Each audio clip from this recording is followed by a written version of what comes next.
या अय्युहल्लज़ीना आमनू कुतिबा अलैकुमुस्सियाम कमा कुतिबा अलल्लज़ीना मिन क़ब्लिकुम लअल्लकुम तत्तक़ून। इस आयत करीमा के अंदर अल्लाह तबारक व तआला ने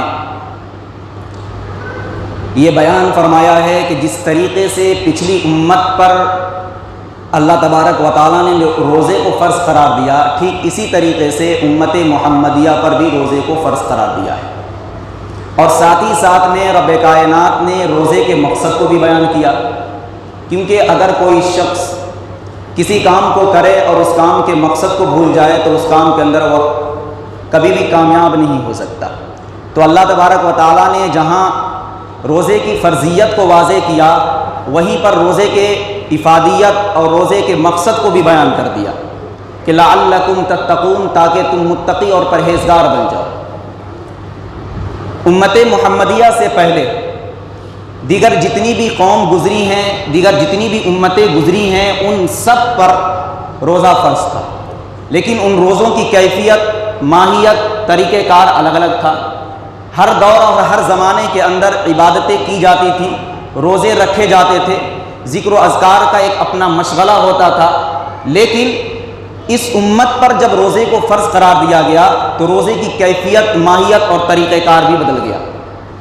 उम्मत मुहम्मदिया से पहले दीगर उम्मतों पर रोज़े को फ़र्ज़ करार दिया गया था, लेकिन उस उम्मत के अंदर थोड़ी सी सख्ती थी, जिसको 8 पहर का रोज़ा कहा जाता है हमारी इस्लाम में। यानी उम्मत मुहम्मदिया से पहले जो उम्मत गुज़री है उन पर जो रोज़े थे टाइमिंग के एतबार से बहुत ज़्यादा थे। वह रात में भी रोज़ा रखते थे और दिन में भी रोज़ा रखते थे, जिसको इस्तिलाह में 8 पहर का रोज़ा कहा जाता है। उसकी सूरत ये होती थी कि रात में अगर कोई शख्स सो गया, उसके बाद जब उसकी आँख खुलेगी तो कुछ भी नहीं खा सकता जब तक कि सूरज गुरूब ना हो जाए। इसको बोला जाता है 8 पहर का रोज़ा। यानी रात में भी वो रोज़ा रखते थे और दिन में भी रोज़ा रखते थे। और हमारे दीन के अंदर थोड़ी सी आसानी आई और इस पर अल्लाह तबारक व तआला ने कुरान करीम की एक आयत को भी नाजिल फरमाया कि कब से कब तक रोज़ा रखना है। और शुरू ज़माने के अंदर यही तरीक़ेकार हमारे मुसलमानों के अंदर भी था। जब इस रोज़े की कोई हदबंदी नहीं थी तो उस दौर में भी लोग उसी तर्ज पर रोज़ा रखते थे जिस तर्ज पर आप अलैहिस्सलातु वस्सलाम की बेअसत से पहले जो दीगर उम्मतों में लोग रोज़ा रखते थे। एक वाक़या एक सहाबी का आता है जो मज़दूर थे, काश्तकार थे। वह रात में आते हैं और नमाज और तरावी वगैरह से फारिग होकर, ज़िक्र अज़कार से फारिग होकर वह घर पर जाते हैं और उनसे खाना तलब करते हैं। तो उनसे कहा जाता है कि थोड़ी देर इंतज़ार कीजिए, खाना आ रहा है। जब तक उनके घर वाले खाना लेने के लिए जाते हैं उतनी देर में उनकी आँख लग जाती है। फिर उनकी आँख खुलती है तो रोज़ा का वक्त शुरू हो चुका है। तो इस तरीके से बग़ैर खाए पिए एक मज़दूर शख्स रोज़ा रख लेता है तो उसके बाद बहुत ज़्यादा कमज़ोरी हो जाती है। वह रास्ते में इसी तरीके से मंडलाते हुए चल रहे हैं, फिसलते हुए चल रहे हैं। तो आप सल्लल्लाहु अलैहि वसल्लम ने उनको बुलाया और माजरा पूछा, मालूम किया कि आखिर क्या बात है कि जिसकी वजह से तुम इस तरीके से चल रहे हो, रोज़ा लग गया है।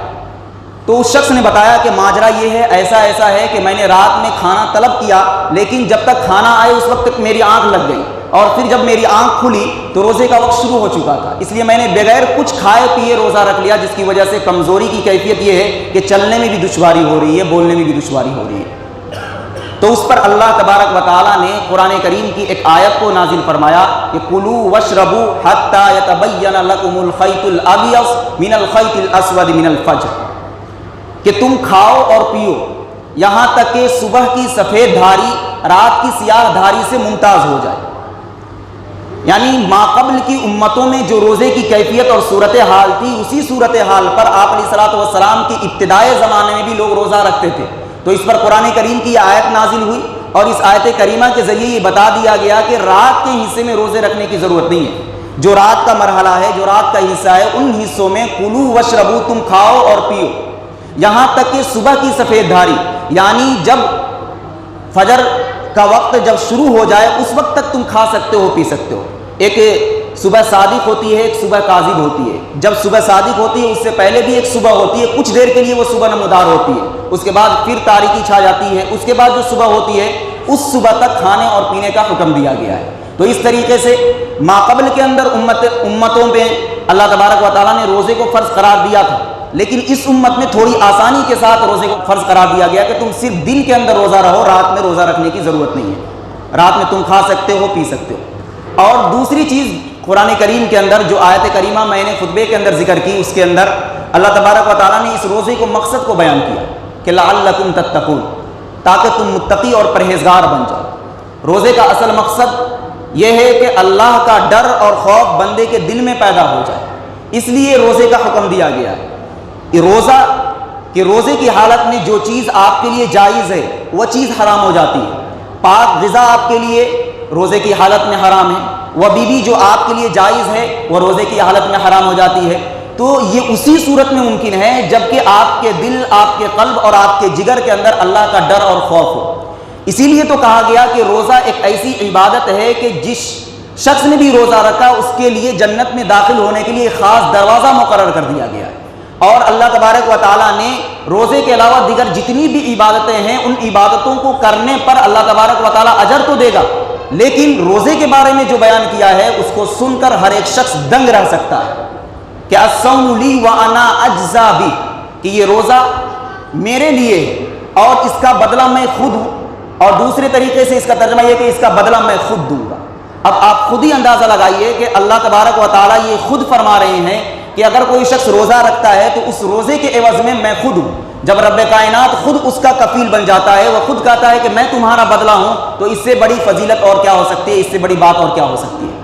کل قیامت میں جب نفسی نفسی کا عالم ہوگا تو وہاں پر بہت سے بندوں کو حقوق العباد کے عوض میں ان کے ثواب کو ان کے حوالے کر دیے جائیں گے۔ مثال کے طور پر کوئی شخص ایسا ہے جو اس دنیا کے اندر اللہ کی عبادتوں کو خوب کرتا ہے، لیکن حقوق العباد کے اندر کمیاں ہیں، کسی کے حق کو دبا لیا ہے، کسی کو گالی دے دیا ہے، کسی کو تکلیف دے دی ہے، تو اس صورت میں کل قیامت میں جب مجمع لگے گا تو وہاں پر سوال کیا جائے گا، ان سے پوچھا جائے گا۔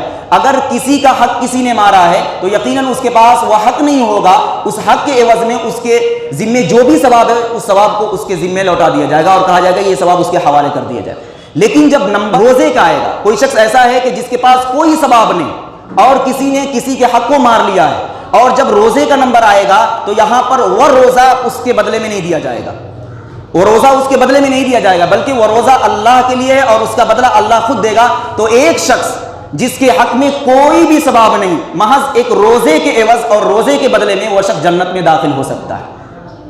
دیگر جتنی بھی عبادتیں ہیں ان عبادتوں کو آپ کے گناہوں کے عوض دوسروں کو دے دیے جائیں گے، لیکن روزہ کو کبھی بھی نہیں دیا جائے گا۔ الصوم لی وانا اجزا بہ، اللہ تبارک و تعالیٰ روزے کا بدلہ خود عطا کرتے ہیں۔ تو روزے کا اصل مقصد قرآن کریم کی آیت کے ذیل میں جیسا کہ میں نے بتایا کہ لعلکم تتقون، تاکہ تم متقی اور پرہیزگار بن جاؤ، اللہ سے ڈرنے والے بن جاؤ، برائیوں سے روکنے والے بن جاؤ، اللہ کا ڈر اور خوف تمہارے دل کے اندر بیٹھ جائے۔